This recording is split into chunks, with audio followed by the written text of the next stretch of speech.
ఈరోజు అన్ని కులాలకు అతీతంగా ఈరోజు మా ఆదోని ప్రజలందరూ కలిసి ఏదైతే ఆ కాశ్మీర్ పహల్గాంలో ఏదైతే ఉగ్రవాది అటాక్ జరిగిందో దాన్ని మేము తీవ్రంగా ఖండిస్తూ ఉన్నాము.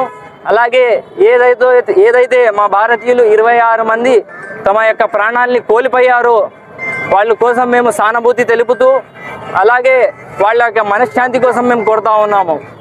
అలాగే ఈ సందర్భంగా కొంతమంది తమ రాజకీయ పదవుల కోసం తమ రాజకీయ జీవితాల కోసం వాళ్ళు దీన్ని ఒక హిందూ ముస్లిం మ్యాటర్ లాగా చేయాల్సిన ప్రయత్నం వాళ్ళు చేస్తూ ఉన్నారు. అలాంటి వాళ్ళు చెప్తా ఉన్నా, అయ్యా ఎవరయ్యా టెర్రరిస్టుల యొక్క రిలీజియన్ ముస్లిం అని చెప్పిండేది. మా యొక్క ఖురాన్లో మా యొక్క ఇస్లాంలో ఏముందంటే ఏ ఒక్క వ్యక్తి అయినా ఏ ఒక్క ఇన్నోసెంట్ వ్యక్తిని చంపితే వాడు ఆ మనిషిని చంపినట్లు కాదు, వాడు ఆ పూర్తి మానవానికి మొత్తం మ్యాన్ కైండ్ను మర్డర్ చేసినట్లు అని ఈ సందర్భంగా మా యొక్క ఖురాన్ సందేశం ఇస్తూ ఉంది.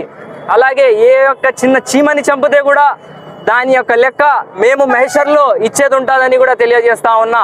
అలాగే మా భారతదేశ ప్రభుత్వంతో మేము కోరేది ఏమనగా ఏదైతే ఉగ్రవాదులు ఇంకా మిగిలి ఉన్నారో వాళ్లకు ఏ మూలనైనా ఉన్నా సరే వాళ్ళకు లాక్కొచ్చి ఎన్కౌంటర్ చేయకోకుండా వాళ్లకు ఏదైతే మన ఢిల్లీలో ఇండియా గేట్ ముందు వాళ్ళ తలకలు నరకాలని ఈ సందర్భంగా మేము డిమాండ్ చేస్తున్నాం. ఎందుకంటే రాబోయే రోజుల్లో ఇంకోసారి మా భారతదేశం వైపు కన్నెత్తి చూడాలంటే కూడా వాళ్ళ గుండెలో భయం పుట్టే విధంగా తీసుకురావాల్సిన అవసరం ఈరోజు మాకెంతో ఉందని ఈ సందర్భంగా తెలియజేస్తా ఉన్నా. అలాగే పాకిస్తాన్ వాళ్ళకి చెప్తా ఉన్నా, అయ్యా కుక్కలు, అయ్యా గుండె నక్కలు, మీరు మీ జీవితాల్ని చూసుకోండి అయ్యా. ఫస్ట్ మా ఆదోని పక్కనున్న ఆరేకల్కి ఉన్న కనీసం సౌకర్యాలు కూడా మీ పాకిస్తాన్కి మీ ముఖాలకి లేదని ఈ సందర్భంగా తెలియజేస్తా ఉన్నా. అలాగే భారతదేశంలో ఒకటే కాదు, ప్రపంచవ్యాప్తంగా కూడా ఎన్నో వేల మతాలు ఉన్నాయి. ఆ వేల మతాల్లో తమ యొక్క పవిత్రమైన పుస్తకాలు ఉన్నాయి. ఖురాన్ అను, భగవద్గీత అను, బైబుల్ అను. ఏ యొక్క పవిత్రమైన పుస్తకంలో కూడా ఎక్కడైనా ఇటువంటి టెర్రరిస్ట్ యాక్టివిటీస్ ను ప్రోత్సహించే విధంగా ఎక్కడైనా రాసి ఉందా అని మిమ్మల్ని సూటిగా ప్రశ్నిస్తా ఉన్నా.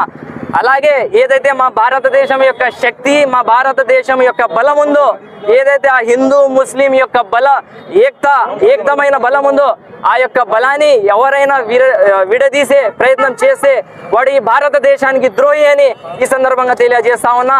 అలాగే మీరందరూ కలిసిమెలిసి ఉంటారని కోరుకుంటూ మేము కలిసి ఉన్నామని తెలియజేసుకుంటూ రాబోయే రోజుల్లో కూడా ఖచ్చితంగా మేము ఉంటామని తెలియజేసుకుంటూ మరియు సెలవు తీసుకుంటున్నా.